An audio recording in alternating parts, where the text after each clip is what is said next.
দেশের প্রথম প্রধানমন্ত্রী জওহরলাল নেহেরুর জন্মদিন উদযাপন করেছে প্রদেশ কংগ্রেস। এদিন সকালে কংগ্রেস ভবনের সামনে জাতীয় পতাকা উত্তোলন করেন প্রাক্তন পিসিসি সভাপতি পীযূষ কান্তি বিশ্বাস। দলীয় পতাকা উত্তোলন করেন বর্তমান প্রদেশ সভাপতি আশিস কুমার সাহা। এছাড়াও যুবক কংগ্রেস, সেবা দল ও মহিলা কংগ্রেস পতাকা উত্তোলন করেন অন্য নেতৃত্ব। তারপর জওহরলাল নেহেরুর প্রতিকৃতিতে ফুল দিয়ে শ্রদ্ধা জানানো হয়। গান্ধীঘাট শহীদ বেদিতে গিয়েও নেহেরুর শ্রদ্ধা জ্ঞাপন করা হয়। উল্লেখ্য, জওহরলাল নেহেরুর জন্মদিনটি শিশু দিবস হিসেবেও উদযাপন করা হয়।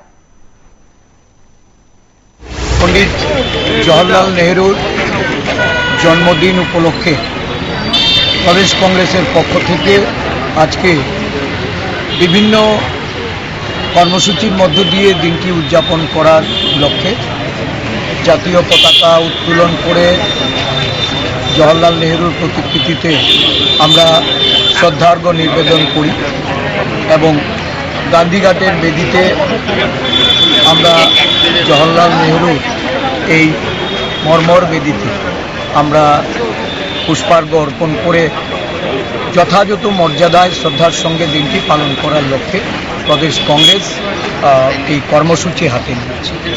এই কর্মসূচিতে দিল্লি থেকে জওহর বাল মঞ্চে রাজ্যের যিনি in-charge national coordinator Manoj Dutta উনি এসেছেন এবং আজকের দিনে আমাদের এই জওহর বাল মঞ্চের পক্ষ থেকে রাজ্য কমিটি তাদের উদ্যোগে শিশুদের নিয়ে